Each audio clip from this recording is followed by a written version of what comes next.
G'day guys, it is Ben here from Hunt the Night. Now, what we're going to do today is have a very quick look at what you get in this brand new Star Trek Enterprise. Number 5 is alive. Whew. Looking kind of pard night vision scope. Now, it may look funky, but there's some pretty cool things about this. Well, let's have a look to see what we get. It does come in very nice packaging. Thank you, Pard. It's a big upgrade on your packaging. What you like, you get this nice little cover for it. Quite aptly shaped, given the size of the front end. A user manual, an English one. Fantastic. There's just not enough of these that come with products. So thank you, Pard, for that. Custom manufactured hole here that really looks like it's just been ripped. But let's get into the unit. Before we get into the unit, this is, we'll just get straight into the unit. Okay, so this is a tube scope unit. It's quite light, actually, for what it is, compared to other tube scopes. It feels quite light. It's got a very, very, very long diopter support, but we'll go from front to back, because that's the way we're going to do things. So firstly, up the front here, we've got the cover here that flicks on and open. Now, the TD50L from Infrared's got a similar design where the cover's got a hole in it. That's used for daytime. When that's closed in daytime and that's open, it's going to be in base magnification. Your focus range, you aren't going to need to refocus at distance. Everything from like 200 meters down to 5 meters is going to be in focus when it's done like that. So that's pretty cool. It does actually open up and expose the lens cap as well. Now, from a specification point of view, these are 5.6 to 11.2 base magnification. So in typical Pard style, I'm pretty sure this is the case with this one as well. It only has that 5.6 or 11.2. There's nothing in between.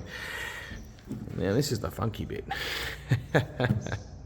On the side here, we've got our illuminator, and this can be moved from flood into spot mode as well. And on this side, we've got our rangefinder. Now, one of the things I really like about Pard units, or the new ones anyway, it's not just a rangefinder, but they've got ballistic calculators in it, okay? All the other rangefinding units that we've got that are not Pard, they're just rangefinders. It'd be really nice to see, industry leaders like Pulsar and HIC Micro and Infrared and, who are putting these rangefinders into devices to actually put ballistic calculators in them as well. It makes a lot more sense, especially when you're shooting subsonics. You go to all this expense to develop and don't put it in. Anyway, so that's it. And that is like, it's very solid. It's not going to move. There's no external battery, for this either. It's all powered by the battery, which we'll get to in a minute. So here we've got our turret, which is also our menu button. You can press that down and menu. On this side here, we have our battery compartment. So it takes an 18650 battery and goes straight in through there. And let's leave that out for the sake of the video. And on this side here, we're going to have, I reckon,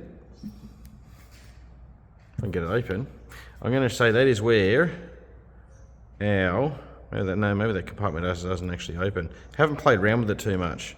No, that compartment doesn't open. I was looking for the USB and the SD card, but that's in the rear here. Okay, cool. So that doesn't open, which I guess why it allows us to run an 18650 through there instead of an 18500. So good use of space there, Pard.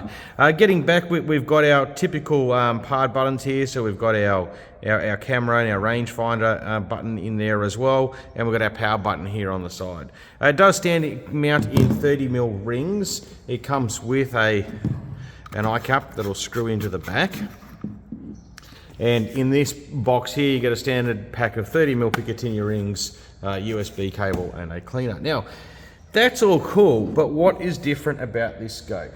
Couple of things. One, it has got a extra large sensor in here compared to other manufacturers at the moment. So it's running a 2560 by 1440 sensor, where the Pulsar Night Vision, the C50, the HIC Micro Alpex, and the Infrared TD50 are all running 1920 sensors. So you do get an upgraded sensor in this, but the really cool thing in this, and I'll throw it up on a graphic because you can't really do it justice looking through the back of it with the camera, is it's got a round screen on the back, and it is delicious to look at. So yeah, it's really, really nice to use, to have a look at it. I haven't taken this outside at night. We've really only just played around with it outside, but we'll get this into the field over the next a couple of days if the rain holds up, and see how she goes. But that's it, guys. That's kind of what you get with this Pard little unit, and I reckon this is going to be an absolute cracker of a unit given its specs and what I've seen from it so far. All right, guys, there it is. These are available online at huntthenite.com.au.